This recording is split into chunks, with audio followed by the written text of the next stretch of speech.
संतोष देशमुखांच्या हत्येमध्ये वाल्मिक कराडचा हात आहे हे स्पष्ट असल्याचं अंबादास दानवे यांनी म्हटलंय। तर देवेंद्र फडणवीस यांनी बीडमध्ये जाऊन इंगा दाखवावा असं देखील संजय राऊत यांनी म्हटलंय। बीड हत्या प्रकरणावरून विरोधक पुन्हा एकदा आक्रमक झालेत। फरार आरोपी आणि तपासावरून विरोधकांनी पोलीस प्रशासन आणि सरकारला काही सवाल केलेत। संतोष देशमुखांच्या हत्येत वाल्मिकचा हात असल्याचा गंभीर आरोप अंबादास दानवेंनी केला। सगळं सुस्पष्ट होतंय की वाल्मिक कराडांचा या संतोष अण्णा देशमुखांच्या खून प्रकरणात जवळपास स्पष्टपणे हात आहे। तर मुख्यमंत्री फडणवीसांनी बीडमध्ये जाऊन इंगा दाखवायला हवा, त्यांनी पोरासोरांना मकोका लावला असं संजय राऊतांनी म्हटलंय। तर मुख्यमंत्री फडणवीस कुणालाही पाठीशी घालणार नाही असं यावर गिरीश महाजन यांनी सांगितलंय।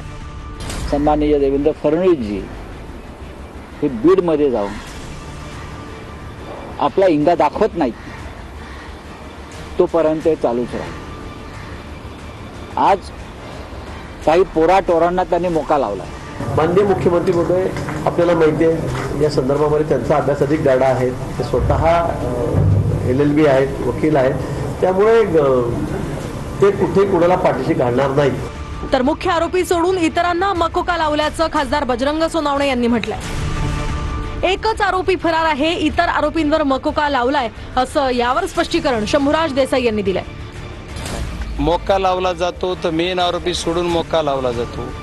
सन्माननीय मुख्यमंत्री महोदय म्हणतात की मी कुणालाही सोडणार नाही, मग कुणाला धरायचे तेही कळाना। एक आरोपी आणखी फरार आहे, ज्यांनी मदत केली या लोकांना सुद्धा आणखी मोकाट सोडले।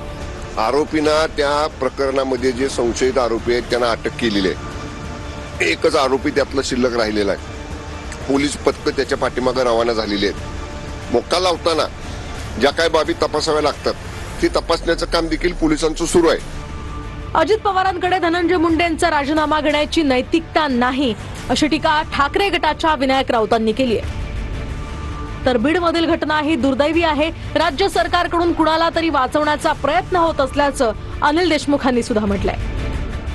जो कराड आहे तो धनंजय मुंडेंचा उजवा डावा नव्हे तर संपूर्ण शरीरात त्याने व्यापलेला आहे। खरं म्हणजे नैतिकता जर असती माननीय अजितदादा पवारांकडे किंवा धनंजय मुंडेंकडे तर धनंजय मुंडेंचा राजीनामा अजितदादांनी केव्हाच घेतला असता। बीडची घटना असो, परभणीची घटना असो, अतिशय दुर्दैवी घटना आहेत, पण यामध्ये राज्य शासनाच्या माध्यमातून कोणाला तरी वाचवण्याचा प्रयत्न या ठिकाणी होत आहे हे स्पष्ट दिसत आहे।